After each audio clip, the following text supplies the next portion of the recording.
Hi, thanks for coming to my session. I'm really excited to be presenting. My name is Christy Rasmussen. I'm a middle school art teacher in Wisconsin, and I've been teaching for over 20 years. And while I've been on quarantine, I have been spending a lot of the time developing lessons to feed out to my students online, and I've also been researching some things that I've always been kind of interested in, but I've never really had the time to do it before. And one of those things is steampunk. A couple of years ago, I had my students do armored animals as a drawing assignment. Some of them turned out awesome. A lot of them turned out kind of so-so, and some kids just totally didn't get it. It occurred to me that, that was really steampunk that I was trying to guide my kids into doing, but I just didn't have the background or the information and knowledge about what it even was to help my students develop better drawings. So when I saw that project online that somebody else had posted, that reminded me about my kind of fail with the armored animals, and I set out to learn more about steampunk and develop a lesson that my kids would have more success with. And the results of that is what I'm presenting today. So here's my crash course on steampunk. What is it? Well, it's a genre. It's a fantasy, sci-fi kind of genre that there's authors that are famous for writing in this genre. There are movies in this genre. There are people who dress like this as just kind of that's their thing. And the more I researched it, the more I kind of thought it was sort of cool. So steampunk. I don't know about you, but when everybody started talking about STEM, I thought it should be STEAM. And I heard somebody call it that. I thought that's perfect. Get the A into STEM because then you have art involved. And steampunk is really a genre that is all about innovation. So it's really kind of perfect for an art teacher to introduce this as a lesson in her art room. So think of Victorian England or the American Wild West, but imagine people with all of the gadgets and the innovations that we have today. But it's powered by clockwork and springs and gadgets and steam. That's kind of the world that steampunk lives in. But two movies that I would recommend my students watching, or you if you want to learn more about steampunk, is Treasure Planet. It's a Disney movie that came out in 2002 that wasn't really one of their big hits, but I just watched it last night and it's really good. And another one is Chitty Chitty Bang Bang. If you think of the professor in that movie and all the gadgetry that he would put together, and he got a car to fly, I mean that is quintessential steampunk. So a character in a steampunk setting would probably have on goggles, and the reason for that is goggles kind of signify adventure and innovation. Welders wear goggles, aviators wear goggles, anything that you need to protect your eyes from wind or the speed of the air or dirt. So they kind of represent adventure. And steampunk characters are very adventurous. And they're almost in sort of a dystopian society, which I think kids are going to make kind of a connection to what we're going through right now. And the steampunk character with the goggles, it really becomes the hero. So that's one really important element that I'm going to have my students put into their steampunk self-portrait. Another element that steampunk characters will have is a hat. Now, if I were doing this at school, I'd probably have some props at school that kids could take a look at. And I'd spend my time, I love going to thrift stores. I'd spend some time going to thrift stores and buying some things that the kids could use. They have the internet, though. They can look at it. But I was looking at what I did have here at home. And, of course, I'm quarantined, so I didn't go out looking for it. But I had this hat. And this would be almost a perfect steampunk hat. But this is the type of thing that a steampunk character might wear. And then in addition to just the hat, there's going to be all sorts of gadgetry around it and underneath it, so that if I need a scissors, I've got one. Or if I need a light source, I've got one. So with all of that background information in my head, I set about trying to think of a real authentic lesson that kids could do at home that wouldn't require a lot of materials, but it would also teach an element of art that I have in my curriculum, and it would also introduce this. So having all of these ideas in mind, I decided to do a steampunk self-portrait.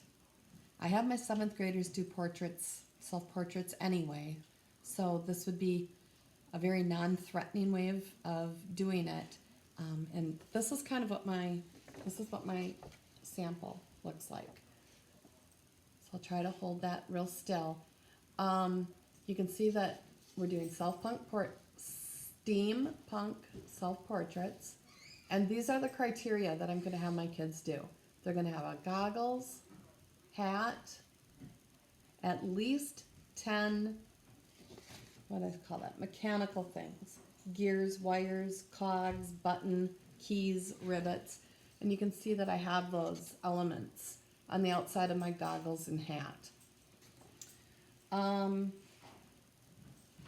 I thought it might be kind of fun to have something futuristic, either reflecting in the eye or coming out of the eye. And this is sort of a robotic kind of eye that wasn't meant to be a real accurate depiction of my eye, obviously. But I thought that would give them an area to have a little bit of fun. And then I'm also giving them separate directions for drawing their own nose and mouth and chin shape. And so that they don't have a floating head, they're going to have some type of a Victorian, I suppose that could be Wild West too, but something 1800s that shows their clothing. So this is kind of how I started. And this is the drawing that I did on the YouTube video. So you can see that I used that first one as something to sort of look at, but then I'm also introducing or reinforcing, I guess I've introduced this already, but reinforcing value. I'm assuming that my kids don't have a ton of materials at home. If I were doing this at school, I would probably use charcoal or something that could finish it a little bit nicer. But I tried to stick with real rudimentary tools that everybody is going to have at home. Now the other thought that I had is they could paint it with coffee. A lot of steampunk has those metal colors to it, the grays, the browns. So I think a coffee painting would be really cool with this if you wanted to give that a try. I've also seen mud paintings that people are going out and getting mud and mixing that and using that as something to put tone on. So there's all sorts of opportunities for finishing this in a different way. But for my assignment, I just used the graphite pencil and my fine Sharpie marker. So I'm linking my how-to video, my video where what I did is I photographed myself drawing this, and I talked with my students. I put a voiceover, and I explained to my students what they were doing. So I have that video. I have a couple of handouts, kind of teacher handouts on what is steampunk to sort of help you guys out. And then I also have a handout for my actual self-portrait. Oh, I'll talk about that too. So after my students did this area right here, I led them into the actual self-portrait. So for my nose, I always tell kids to look at the shape of the outsides of their nose and think of those as a parentheses and draw whatever that shape is. And that's how I start with my nose drawing. Then I go to the septum, which is this area that separates your nostrils. And I always have them think of that as like the bottom of a boat. And then your nostrils flare up on either side of the boat, sort of like a Viking ship. But again, you have to really look at the shape of your nostrils. Some people's, come up and flare more. Everybody's are different, and that's what makes your self-portrait uniquely you. So really pay attention to what your nose looks like and try doing the appendices and the bottom and the sides of your Viking boat and get that to look like you. Then I go on to the lips. And what I tell my kids to do for the lips is to keep their mouth closed in a very natural state and just look at the line that creates between your lips, sort of like this. So what does that line look like? And I start in the middle and I show them how to sort of draw that. And then I have them go to their top lip. And again, start in the middle and look at their lips in a mirror or on their iPad and come up and around and don't connect right there, and up and around and don't connect right there. I guess I didn't get myself very good. And for the bottom lip, kind of the same area. So I talk the kids through that. And then finally the chin area.